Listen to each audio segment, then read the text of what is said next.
Pessoal, neste ponto aqui, nesse capítulo que já é clássico do nosso livro de concursos, livro da magistratura, Ministério Público e preparação para a advocacia pública, nós tratamos de alguns pontos sobre a preparação para a magistratura, Ministério Público e serve também para a advocacia.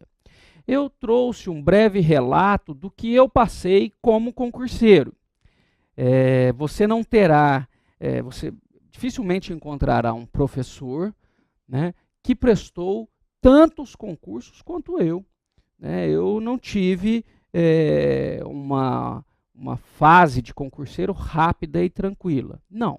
Eu prestei só para juiz do trabalho 26 concursos. Para o MPT eu prestei 2. Procurador do trabalho eu prestei 2. Né? Passei no segundo, depois de ter prestado vários para a magistratura. Auditor fiscal mais 2. Para servidor técnico e analista, graças a Deus eu perdi as contas. Então, e não me envergonhe, não tenho nenhum problema hoje de falar sobre isso. Até sinto legitimado para estar aqui conversando com vocês e falar aí nesse texto que vocês vão ler de algumas falhas, alguns erros que eu cometi de preparação, para que você não tenha os mesmos erros. Tá legal? E eu era muito novo na época que eu prestava o concurso. Estava, ainda na faculdade, no 4º ano eu comecei a estudar, e de uma forma mais profissional, de um tempo dedicado. E depois que eu saí da faculdade, eu trabalhava na época da faculdade, continuei trabalhando. E eu era professor de inglês antes, e depois eu continuei como professor de direito constitucional. Eu dou aula desde os 17 anos. E estudava nos tempos que eu tinha, estudava muito.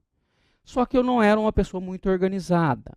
Então, aquelas anotações, elas se perdiam e a cada novo concurso eu precisava reorganizar cadernos, etc. Não erre dessa forma. Tenha uma pasta no seu computador, até o ideal eu ainda acho que é o caderninho mesmo, porque você vai precisar escrever. Mas tem uma pasta sobre direito constitucional, direito administrativo, direito do trabalho, processo do trabalho. A leitura dos manuais é muito importante, mas não substituem a sua fonte pessoal de organização, de informações. Tá? Outra coisa, não adianta ler tudo, querer saber tudo, porque você não tem tempo em 12 matérias de memorizar. Então, além de ser organizado, ter uma pastinha, concentre em alguns materiais e saiba esses materiais profundamente.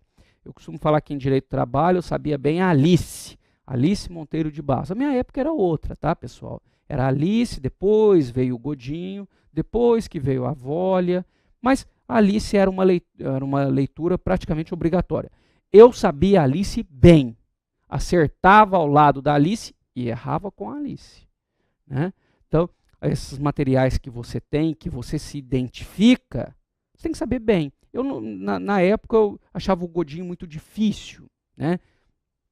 Meu conhecimento de direito do trabalho era raso. Então, a leitura eu achava muito pesada. Eu gostava mais da Alice. Sabia bem a Alice. Outros colegas sabiam bem o Godinho, que é uma leitura hoje obrigatória.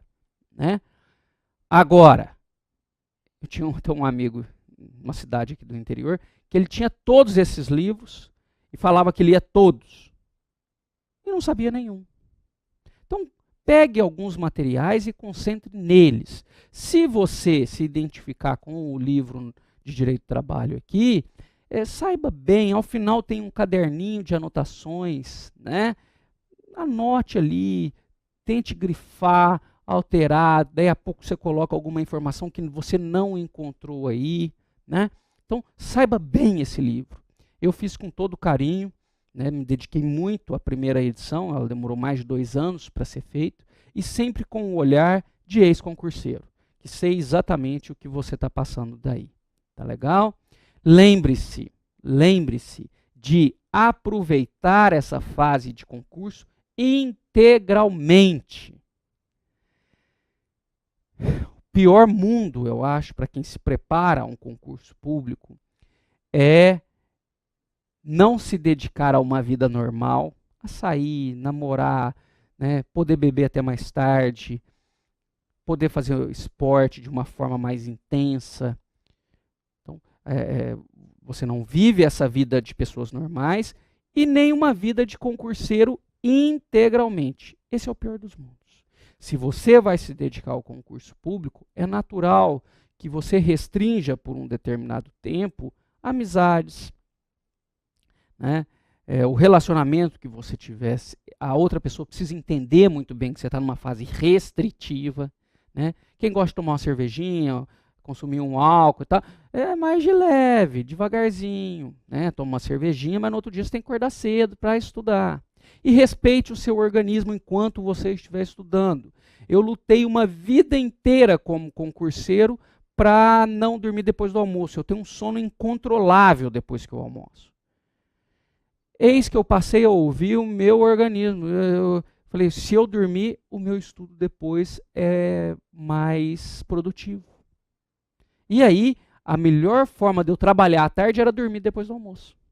Então, vá sentindo isso. É óbvio que antes eu colocava despertador para não dormir tanto depois do almoço. Né? Então, essas adequações. Tenha sempre a planilha. Concurseiro tem que ter uma planilha e tentar executar. Eu vejo hoje alguns coaches, né, que são esses profissionais qualificados que acompanham os estudos.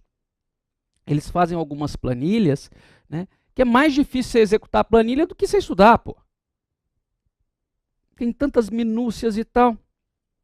Não acho que é por aí. Aquela planilha que é facilmente executada que é a boa.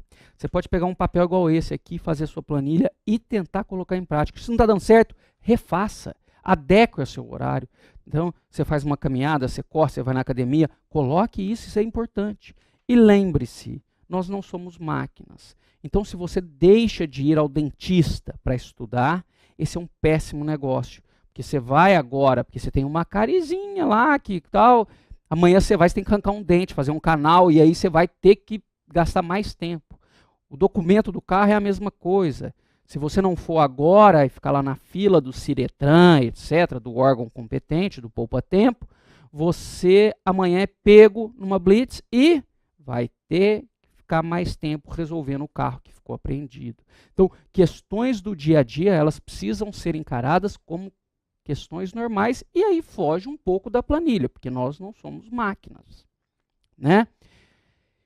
E um último ponto aqui, para o vídeo não ficar muito extenso, lembre-se, essa fase do concurso, se você se dedicar integralmente, ela nunca é perdida. Eu tenho alguns amigos que estavam conosco na jornada, comigo, com o Ellison, e se dedicaram bastante, estudaram, mas depois de um tempo, por um motivo ou outro, acabaram seguindo outros caminhos. Hoje, eu podia citar aqui uns 6, 7 amigos que se dedicaram àquela época, todos são profissionais muito bem sucedidos nas respectivas áreas. Por quê? Tem uma base teórica sólida. Eu vejo o problema de muitos advogados que atuam na Procuradoria, na Justiça do Trabalho, que não sabem a teoria. E a prática você adquire muito rapidamente, a teoria não. Né?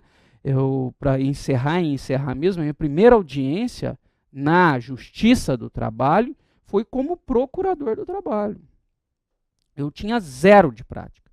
Depois de 2, 3 meses eu já tinha pego toda aquela.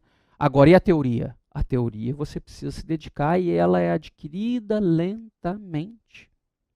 A leitura rápida a gente faz de caras, aquelas fotos lá. Aqui, direito do trabalho, ela demora um tempinho. Tá bom? Bons estudos e espero que o direito do trabalho, que a área trabalhista, mude a sua vida como mudou a minha.